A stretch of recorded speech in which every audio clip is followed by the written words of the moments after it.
காவல்துறை உங்க பேர்ல ஏதாவது பொய் வழக்கு போட்டிருக்காங்க அப்படின்னா அந்த பொய் வழக்குகளை விசாரிக்கிறதுக்காக உங்களைய நேரடியா வீட்டுக்கு வந்து கூப்பிட்டாலும் சரி அல்லது அலைபேசி தொலைபேசி வாயிலா கூப்பிட்டாலும் சரி அந்த அழைப்பை ஏத்துக்கிட்டு நீங்க காவல்துறைக்கு போக வேண்டிய தேவையோ அவசியமே இல்ல. அப்படி நீங்க போனீங்க அப்படின்னா சாத்தான் குளத்தை அப்பா மகனை சாகடிச்ச மாதிரி உங்களுக்கும் அந்த மாதிரி ஒரு நிலைமை ஏற்பட்டாலும் வந்து நடக்காது அப்படிங்கறதுக்கு உத்தரவாதம் இல்ல.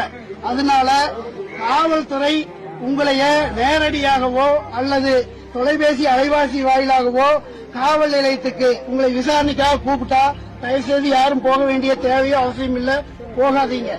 அப்ப வேற எப்படி போறது?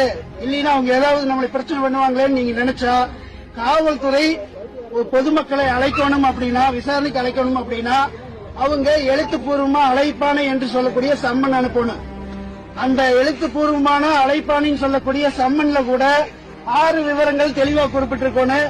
அந்த 6 விவரங்கள்ல ஒரு விவரம் விடுபட்டிருந்தால் கூட அந்த எழுத்துப்பூர்வமான அழைப்பானின்னு சொல்லக்கூடிய சம்மன் ஏற்றுக்கொண்டு கூட நீங்க அந்த காவல் நிலையத்துக்கு விசாரணைக்கு செல்ல வேண்டிய தேவை அவசியம் இல்லை. அந்த 6 விவரங்கள் என்ன? அழைப்பானையில குறிப்பா இருக்கக்கூடிய 6 விவரங்கள் என்ன அப்படின்னா, உங்க பேர்ல யார் புகார் கொடுத்தாங்களோ அந்த புகார்தாரருடைய முழு முகவரி அவரோட தொடர்பெண்ணோட தெளிவா குறிப்பிட்டிருக்கணும். 2, அந்த புகார்தாரர் உங்க பேர்ல என்னென்ன சட்டப்பிரிவு கீழே புகார் தெரிவிச்சுக்கிறாங்கிற விவரம் தெளிவா குறிப்பிட்டிருக்கணும். 3, அந்த புகார்தாரர் கொடுத்த புகாரை பதிவு செய்த காவல்துறை அலுவலர் அல்லது அதிகாரியோட பெயர் தெளிவா குறிப்பிட்டிருக்கணும். 4, அந்த காவல்துறை அலுவலர் அதிகாரியோட பதவியின் பெயர் தெளிவா குறிப்பிட்டிருக்கணும். 5, அந்த காவல்துறை அலுவலர் அதிகாரியோட பதவியின் பெயர் அடங்கிய ரப்பர் ஸ்டாம்ப் அதாவது முத்திரை வச்சிருக்கணும்.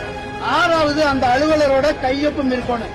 இந்த 6 விவரங்கள்ல ஒன்னு விடுபட்டிருந்தால் கூட அந்த அழைப்பானை என்று சொல்லக்கூடிய சம்மன் ஏற்றுக்கொண்டு கூட நீங்க விசாரணைக்கு செல்ல வேண்டிய தேவையோ அவசியமே இல்லை.